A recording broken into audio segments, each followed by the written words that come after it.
So you're telling me it was all y'all sitting up on that plane and nobody thought to get video or audio of Meredith's demented tirade? What's up, everybody? It's your girl Bonnie Scotch. Thank you so much for tuning into my video today. I wanted to bring you a review for Real Housewives of Salt Lake City. This is season 6, episode 9. Just go ahead and hit the like button for me. Hit subscribe. Let's go ahead and get into it. Oh, don't forget to hit the hype button, the hype feature when you swipe right in the comments. It was a lot going on in this episode. We have so much to unpack.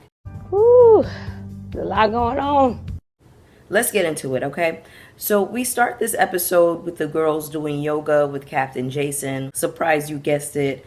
Heather is acting like a desperate harpy. I mean, it's more so in the confessionals, and I feel like she thinks that Jason is gonna watch this back and be flattered. One thing that I think women should know, especially younger women watching, I know I have a lot of younger girls watching my channel, regardless of who you're attracted to, this very pressed type of energy, this type of desperate energy acts as a repellent in general. So this is not the way to do it. This is not the way to flirt with a man. When you're watching Heather interact with a man, I want you to take notes as in like, this is what not to do. So then we have Bronwyn going to Meredith's room with the unicorn, and she's like, I have a gift for you. And Meredith is like, listen, I can't be gracious and accept this gift. And Bronwyn is like, well, it's a gift of sacrifice. And Meredith is like, well, why didn't you say so sooner? And she laughs and she invites her in. I thought that moment was funny. So they get dressed up in these inflatable costumes that Bronwyn packed. And the whole idea is, well, there's a lot of people on the boat and this will make it a little bit more discreet. And my thing is, have the pussy lips to just do it without a costume. If you big and bad, just do it. If y'all are some bad bitches for real, just throw it overboard and be like, yeah, I did it. So the ladies all go to have lunch. Meredith mentioned that she's upset with Whitney for sitting up there and having a kiki with Brittany about these TikToks, alleging that Seth is cheating on her. Whole time she's confronting Whitney about this, Brittany is sitting right behind her and she's calling her a pea brain and kind of talking about Brittany, not directly, but still addressing her. Whitney makes a good point in saying that Meredith is adding a little bit too much to it, but also you can't accuse somebody's husband of cheating, bring this rumor to the forefront, and expect that everything is just going to be honky-dory. Like, what? I think that even the most secure woman, even a woman who's really sure in her marriage, is going to feel stirred up by that, because the reality is, how well do you know a person that you're with? You don't know what they're doing 100% of the time. You can never say for a fact, without a doubt, that your spouse or your partner is not cheating on you. I mean, I feel like there are people out there who can say that, but in general, you know what I'm saying? So Bronwyn ended up changing her flight, headed back, so she's not going to be going home with the ladies. We have all of the ladies saying goodbye to the staff. Heather gives them a really big tip. She's flirting with Jason again in that man's face, and he's like, yeah, okay, girl. You know what I'm saying? Like, just trying to move them on about their business. So one of the girls went ahead and said, hey, you forgot something. Somebody had actually fished that unicorn out of the water, and so they gave it to Brittany. She's really upset. She wants to know who threw it overboard. Bronwyn is like, it was me. It was a joke. Throwing somebody's property off of a boat is a joke? Don't joke with me like that. Whitney is like, why did you think that that would make her laugh? I really appreciated Whitney in this moment for speaking up. Now, I don't fuck with Brittany at all, and y'all know that. But you don't do that to somebody. Because the first thing I would do is plot my revenge. Now I'm going to be looking for anything that belongs to you that I can get my hands on, and I'm going to throw it in the trash. I'm going to throw it in the water somewhere. You will always have to sleep with one eye open when it comes to me. Or I would pull something off of your face or whatever. Take the scarf off of your neck and go and walk up to the water and throw it in the trash. That would be good TV. Don't play with me. Meredith is not fully owning it either. And I'm like, if you're going to be big and bad enough to throw it in the water, just say, yeah, bitch, I did it because you were talking shit about my marriage. Like, I don't get this whole thing about, oh, well, it had too much tanner on it, it had makeup on it, and it needed a wipe down. Like, girl. So they all go to get on the plane, and all of a sudden we get these retellings. This is where the screen goes black, so it's about to be some shit. So we get all of these confessionals from the women retelling this story of them being at the airport and Meredith going absolutely fucking postal. She's yelling, she's screaming, she's crying. And all of this is about Brittany talking shit about her marriage. Listen, I completely get it. Angie said that she was making a scene and she doesn't know if she was aware. So Brittany's seat apparently was literally right in front of Lisa and Meredith. Apparently there was hair pulled, there was wine spilled on Brittany's head. Baby, I would have been swinging on that flight. Do you hear me? Actually, maybe not. I don't know. It's so funny though, because with this episode, I literally had a conversation with my mom maybe a couple of weeks ago. I don't even know what brought about the conversation. I think we were looking at something on social media. But I was telling her, let me tell you something. The one place I will never act up is at the motherfucking airport. You could say anything to me. You could talk about my mother. You could talk about my family. You could say whatever you want to me at the motherfucking airport, and I'm going to let you just go on about your business. I'm not getting hyped up with you. I'm not saying nothing to you. I'd be like, you got it. No problem. It ain't no problem for me. This episode happening in tandem with that conversation that I had with my mom is just so funny, because it's just like, it shows you the stark contrast between walking through the world as a black woman and walking through the world as a white woman, okay? We gonna dig a little bit deeper into that. Meredith said that she never engaged with Brittany and that she only vented to Lisa about it. She never spoke to her. She never talked to her or anything. I want y'all to do me a huge favor. If you go back and watch this episode, look at Meredith's body language in the confessional when she's talking about this. She's saying, I wasn't screaming, I wasn't physical. She's saying she didn't do anything that the ladies accused her of doing. But just peep her body language. Now, I understand that the cameras were down, but are y'all telling me that nobody has footage of this? Nobody thought to go into the voice memo app on their iPhone and hit the motherfucking red button?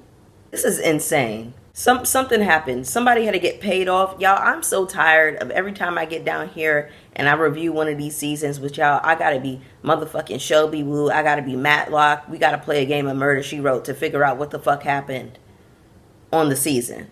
She says, obviously, I didn't do anything that serious, because if I was, I would have been arrested by the air marshal. No, you wouldn't, because you're a white woman.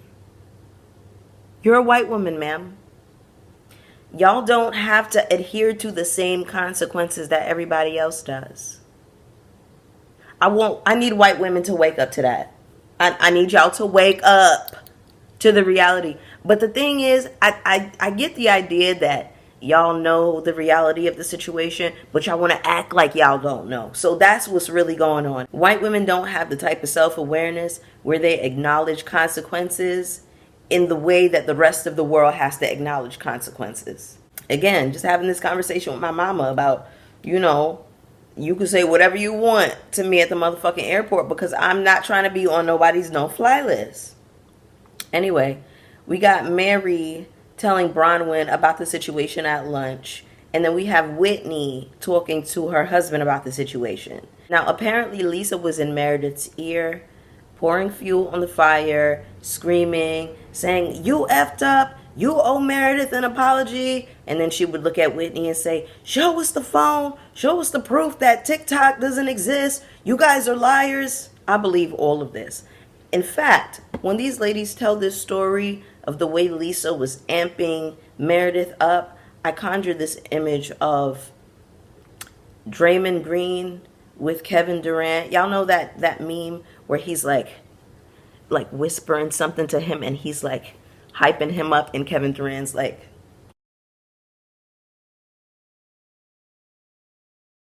that is the image that I get of Lisa and Meredith on this plane, and it's so funny to me. But anyway, I believe all of this. We see this other scene of Lisa and John having a conversation about this. So Lisa's like, oh, Meredith never talked to Brittany. She was just saying mean stuff about her to me. She was crying and she was so hurt. So John is like, did you say anything to Brittany? Lisa's like, oh no, I would never.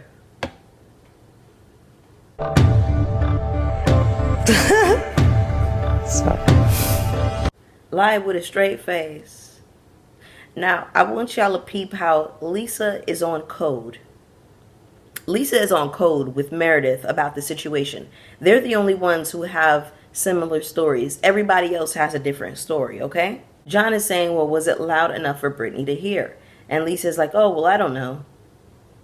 Y'all just lying her ass off. Eating her chicken nuggets. So then we have Brittany and Heather meeting up for lunch to discuss the situation as well. Can I be so honest with y'all? I don't give a fuck about this. I don't care that Brittany is crying. I don't care that Meredith was mean to her. I don't care that she made her cry. I don't care that she was barking on her. I don't care about none of that. I really, really don't. You come to a bitch with a rumor about her husband. What the fuck you think is going to happen, mama? When you bring information to people, you have to consider every possible outcome. It doesn't mean that because you're coming to somebody with information, they're going to receive it well. It could always blow back on you, even with friends. You are literally this woman's enemy. She hates your fucking guts. You think you're going to bring her a rumor about her man and it's not going to be war? Brittany, I need you to be serious. This was a choice. And Rodney the Voice mentioned this, and I didn't consider it in the moment. But right before Brittany had said something to Meredith about these TikToks and Seth, she had been throwing up. So I don't know if it was because she was drunk and throwing up, but it definitely gave me that she could have been nervous to present this information, because it gives me that maybe the producers forced her to bring it to Meredith. So the producers put a battery in your back, you brought it to her, and then you want to sit up here and cry?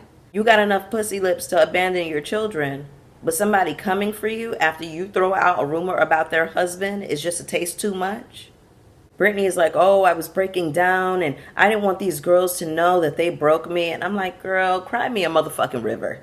The only thing that I understand about Brittany in this moment is her being hurt by Lisa, because apparently, I guess they were forming some little friendship, but I don't feel like these girls should be surprised when Lisa goes rogue and does her own thing. Also, you should expect that her loyalty would be with Meredith. Brittany is saying, I feel really broken right now, and it's like, girl, you need to call your motherfucking daughters and unbreak their hearts and say you love them again and undo this hurt that you caused when you walked out the door and walked out of their lives. Heather's whole thing is, you deserve respect and dignity, and I'm here for you, girl. Heather, shut up. Like, you notice that Heather ain't got shit going on besides running between the girls and causing a whole lot of discord and dysfunction, and then trying to look like she's cleaning up the mess? You blow wherever the wind blows. Girl, bye. When the wind blow, you blow this way, then you blow that way. Girl, bye. Also, have y'all noticed that Meredith has not had any solo scenes at all this season? In the next scene, we have Whitney and Bronwyn linking up for lunch. I really like what Whitney had on at this lunch, and I also like that Gucci sweater that she had on with the little polo under it. I said, okay, Whitney. So according to Mary, this was going on for hours. So this is why we're getting the idea that Heather was sleeping for a moment and then she woke up towards the end. So I guess they were like in and out of sleep while this was happening, which is still like, I would think to record something and then take your ass back to sleep if it's going on after a little while. But I don't know. I have my theories about this. I just feel like Meredith made sure that there was no footage, no audio. I don't know how she did it. I don't know what type of craft she did. Anyway, Whitney is telling Bronwyn, I don't know what type of pills or alcohol Meredith was on. I said, pills? Now, y'all know how we always get down in the comments with each other and we say that Meredith be giving a little inebriated tease. Maybe Whitney is throwing out something factual, but I don't think that she should be throwing that out there. So then Bronwyn tells Whitney that somebody accused Todd of looking at racy photos of some lady on his phone. Apparently, he was in his text messages. So we got another cheating allegation, y'all. And this is why Bronwyn lost her mind last week. If this is her soft launching, kind of like the rollout of her divorce, I am not mad at that, okay? Get your money, bitch. Gonna celebrate what? My divorce. How about that? Bronwyn says if somebody sent him photos and we had a discussion about it prior, I wouldn't have a problem with it. And Bronwyn is like, you're the only person that I feel comfortable talking to about this. And it's because she senses the freaking Whitney. I mean, we all do. Hello? Brittany goes on to say that basically she is in an open relationship with Justin, but she's saying that she's not. They have an agreement that they will come to each other and discuss things as it comes up. She can't wild out, and she always got to get home safe. And I feel like people in relationships, not just in marriage, but people in relationships, period, come up with the agreement that works for you. Listen, if it works, it works. Bronwyn is like, I'm happy with Todd, and I know you're happy with Justin. Aren't you, Bronwyn? Because I feel like a part of the problem that people have is when they have a hard time admitting the truth to themselves. So y'all be going out and lying to other people, not realizing that you were lying to yourself first. In the next scene, we have Angie helping Electra pack for her horse show. Not a whole lot to say about this scene, except Electra is over her mother in this Greek business. Did y'all see the dog and how he was laying on Angie? Or I think it was a she, I don't know, it had on pink. But it was just laying on Angie and loving the attention. Also, why does Angie think that Greek culture is the start of civilization? You believe that? I think there needs to be some education on that. Okay, so there's some education that needs to be done. I can see that. See, this is how the whitening of history starts, because it's always been my understanding that the first bones of civilization were found in Ethiopia. So how the fuck it get to be Greece now? Now you got this little white child gonna run out into the world and say, oh, civilization started in Greece, and people gonna be looking at her like she's motherfucking crazy. Or they might believe her if they don't know the actual truth. You see? This is what we're talking about when we're talking about the whitening of history. Angie, that's a motherfucking fool. That's a fool, girl, and a damn mess. This whole scene, I couldn't take my eyes off of that dog. She was just so cute. In the next scene, we have Heather meeting up with Lisa. She gets there at 11:10 a.m. Lisa shows up at 12:30. An hour and a half, bitch, please. I'll be damned if I'm waiting more than 20 minutes, and that's generous. Y'all won't text your friends and say that I'm running late? Nobody does a courtesy text? Baby, Lisa would have walked into that cafe and I would have been at home in my motherfucking sweats. Hello? So Lisa's story is that Meredith was upset and she just wanted to soothe her, and it didn't work.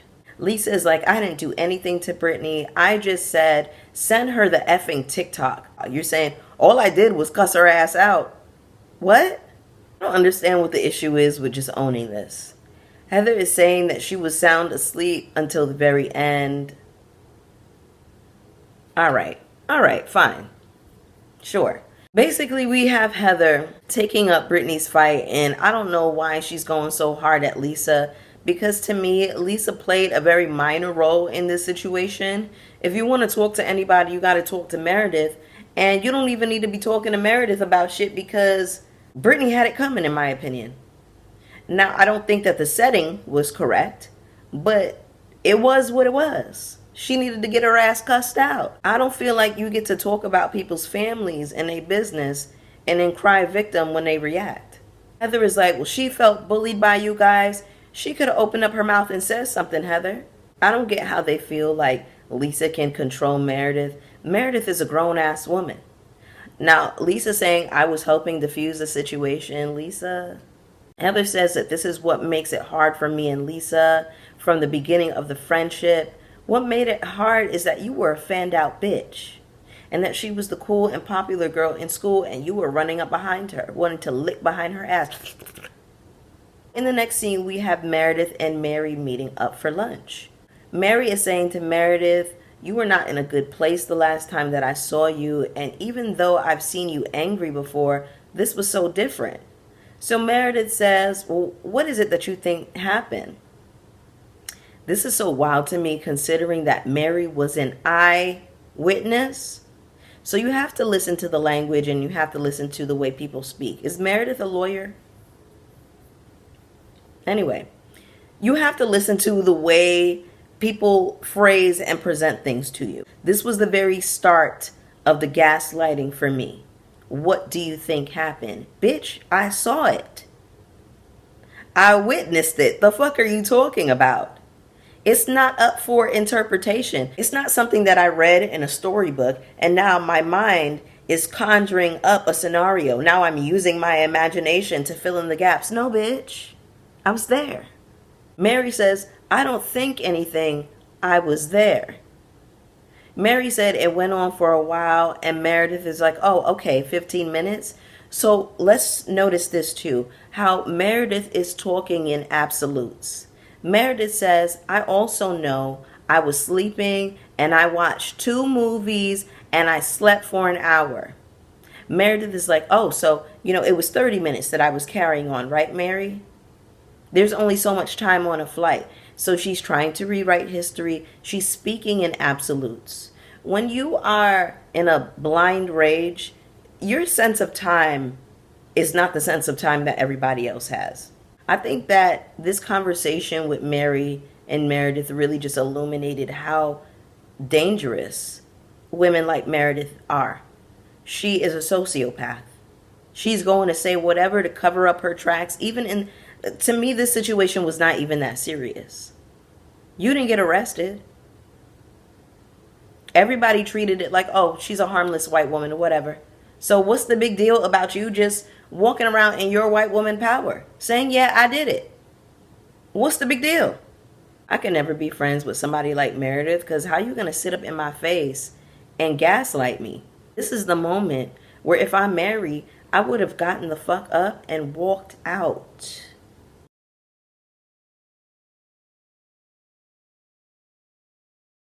Because you're not going to play in my face. Mary is like, nobody can tell me anything. I was there. Mary says, every time I woke up, I heard you. Meredith is like, that's impossible. You were across the plane. Y'all, Mary was in the row behind her. I think Meredith was in the window seat. No, Meredith was in the aisle and Mary was in the window seat. So they were literally 1 row apart. I said, wow. Oh, she's unhinged. Meredith is like, I can't speak to what you could or didn't hear. She is a sociopath, y'all. And I see exactly why Mary jumped off in your ass last week. Mary is very clearly talking from a place of concern. And Meredith is being very dismissive and flippant. Caucasian antics. Meredith says that Mary didn't hear anything because she had headphones on. So you think that because somebody had headphones over their head that they couldn't possibly hear you? Just because somebody had headphones on doesn't mean that they were turned up to the max. Sometimes I'll put my headphones over my ear so that people could think that I couldn't hear them. The whole time I could hear everything you motherfuckers saying. Sometimes the headphones are low, Meredith. What the fuck are you saying? She's trying to rewrite this narrative. She's going to tell you what you were doing. She's going to tell you what your experience of the situation was. You can't tell somebody else what the fuck they experienced. This is like what a narcissist would do. You have an experience with them and you are telling them what happened and they're like, that didn't happen. Don't ask me how I know. Don't ask me how I know. Meredith thinks that Whitney got into Mary's ear. Meredith is psychotic, y'all. Meredith is hanging her hat on the idea that because the U.S. Marshals didn't come for me means I didn't do anything that you all are saying that I did. This did not happen because this did not happen as a consequence. Therefore, this did not happen. What? That's insane. Because we the audience know that white women don't have to adhere to the same standards, to the same consequences that everybody else in the world does. And I know that Meredith knows that. So she's using that as this could have never possibly happened because this didn't happen. So all of that is pish posh and fiddle faddle and malarkey and foolishness. Girl, white women doing white women things. She's playing a very dangerous game. And white women have this sort of protection and privilege over them where they get away with whatever. They're not scared of anything. They have no natural predators outside of men and the patriarchy. Outside of that, I think that white women walk through the world with this fearlessness because they know ain't shit gonna happen to them. And they can cry and play victim even though they know that they was giving you hell. They know that they was cussing your ass out. They know they was probably harassing you and following you around in the street. And all they got to do is cry and say that didn't happen. You know, they made me feel threatened. Girl, she's saying all of this while deep down knowing her position in the world as a white woman. She's saying this so confidently to a black woman to her face. I was so disgusted. I was disgusted. I saw Heather on Watch What Happens Live saying that, you know, where they were, there's a lot of celebrity. So, of course, she was not going to get picked up by the U.S. Marshals. Heather, you lack self-awareness as well. Because we're not going to sit up here and act like the average person knows who Meredith Marks is. Or any of the housewives of Salt Lake City, for that matter. You would have ate if you said she's a white woman, she has certain privileges. You would have ate that, but I can't expect much from Heather. But that was the episode, y'all. Go ahead and get down in the comments with me. You already know that I want to hear from you. Go ahead and hit the like button for me on the way out. Hit subscribe if you haven't already. Hit the notification bell so you know when I'm posting. And I'll see y'all for the next one. Peace.